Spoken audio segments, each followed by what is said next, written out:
ওর বন্ধু বলতেছে আঙ্কেল জিল্লুল নাই, জিল্লুল। মানে টোটাল আমার নামে বর্তমানে 8টা মামলা দিয়েছে। অনেক লোকের মিথ্যা মামলা দিছে। কি যে দুর্বিষহ জীবন যাপন করতেছি আমি ভাষায় প্রকাশ করতে পারবো না।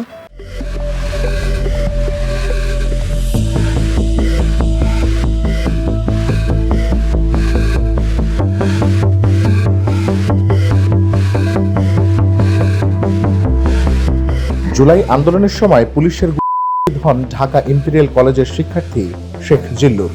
চলুন পুরো ঘটনাটি সম্পর্কে তার বাবার মুখ থেকেই জেনে নেওয়া যাক। যখন আবু সাইদ শহীদ হয় তখন ওর ভিতরে একটা কামড় শুরু হয়ে যায়। কয়েকবারই আমাকে ওর ভিডিওটা দেখাইছে। অনেক বোঝানোর পরেও ওর বন্ধুদের নিয়ে ওরা আন্দোলনে যাইত। 18 তারিখে আমি আমার কর্মস্থল থেকে আমি ফেরত আসি, দেখলাম যে আমার মোবাইলে 3টা ফোন আসছে। ব্যাক করলাম, ব্যাক করার পরে আর কি ওর বন্ধু বলতেছে আঙ্কেল জিল্লুল নাই, জিল্লুল। আমি ওদের বললাম যে কোথায় আছো তোমরা? ওরা বললো যে নাগরিক হাসপাতালে আছে। নাগরিক হাসপাতালে গেলাম, নাগরিক হাসপাতালে যাওয়ার পরে দেখি কি আমার আব্বা নাই।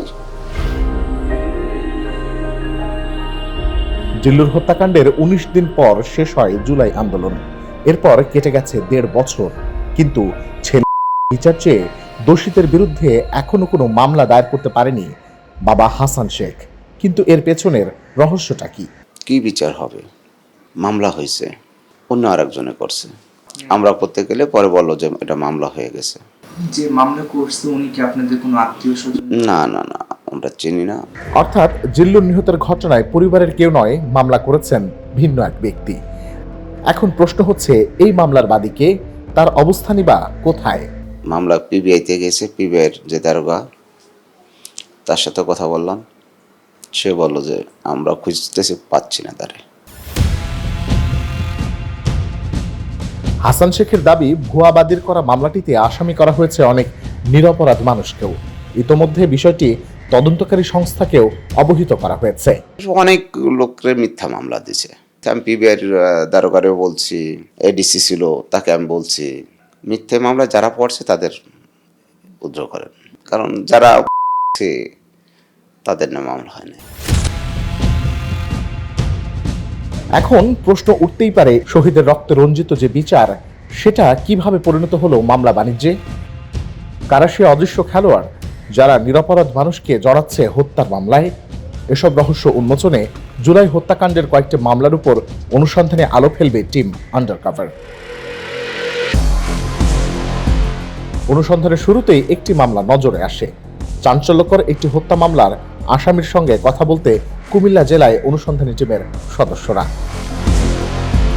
নিজ মাটির জন্য কিছু করার তাগিদ থেকে 2024 সালে ইউরোপ থেকে বাংলাদেশে ছুটে আসেন ইঞ্জিনিয়ার মনিরুল আলম। এরই মধ্যে শুরু হয় ছাত্র জনতার জুলাই আন্দোলন।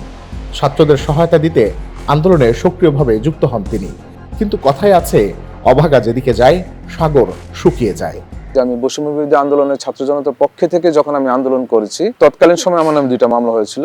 তা আমি তো বিপক্ষের শক্তি না, আমি তো পক্ষে ছিলাম আন্দোলনের। তাহলে আমার নামে কেন এই মামলা? অর্থাৎ জুলাই আন্দোলনে অংশগ্রহণের দায়ে 2টি মামলার আসামি হন মনিরুল। পরবর্তী সময়ে এসব মামলায় কারাবরণও করতে হয়েছে তাকে। ফার্স্ট অ্যারেস্ট হয়েছে 10ই অক্টোবর 2024 তারিখে। দ্বিতীয়বার আমাকে অ্যারেস্ট করেছে আপনার 29 অক্টোবর 2024 সালে। শেখ হাসিনা সরকার পতনের পরে অন্তর্বর্তী সরকার আসার পরে নির্বাহী আদেশে এগুলো খারিজ করে দেওয়া হয়। কিন্তু বিধি বাম, শুধু কারাবরণ করেই শেষ হয় না ভোগান্তি। আন্দোলনে সক্রিয়ভাবে অংশগ্রহণ করা সত্ত্বেও খোদ জুলাই হত্যাকাণ্ডের 8টি মামলার আসামি হতে হয়েছে এই মনিরুলকে। আমি আজকে প্রায় 14 মাসের মতো আমি আমার বাড়িতে ঘুমোতে পারি না, আমি বাড়িতে যেতে পারি না, আমি আমার স্ত্রী সন্তানকে দেখতে পারি না। কি যে দুর্বিষহ জীবন যাপন করতেছি আমি ভাষায় প্রকাশ করতে পারবো না। টোটাল আমার নামে বর্তমানে 8টা মামলা দিয়েছে। প্রশ্ন ওঠে, আন্দোলনের সঙ্গে সক্রিয়ভাবে যুক্ত থেকেও কিভাবে হত্যাকাণ্ডের মামলার আসামি হলেন মনিরুল? নেপথ্যের কারণটাই বা কি? প্রথমে যে মামলাটা দিয়েছে 3 নং ওয়ার্ড আওয়ামী লীগের সহসভাপতি আবুল কাশেম, সে জাবেদ কাউন্সিলর জাবেদ, ওর খুব ঘনিষ্ঠজন, ওকে দিয়ে ফার্স্ট মামলাটা দিয়েছে। এর পরবর্তীতে একটা একটা করে বৈষম্য মামলা দিয়েছে আমার নামে। এলাকার সন্ত্রাসীদেরকে পাঠায় বা বিভিন্নভাবে আমাকে পুশ করে খালের ব্যাপারে যেন আমি আর চিন্তা না করি। খাল দখল সংক্রান্ত বিষয়ে ডিসি অফিসের কাছে জমা দেওয়া অভিযোগপত্রে মেলে মনিরুলের সোচ্চার থাকার প্রমাণ। শুধু নথি পর্যবেক্ষণ করেই নয়, মনিরুলের দেয়া তথ্য অনুযায়ী সরেজমিনে অনুসন্ধানে দেখা মেলে দখলের প্রমাণ।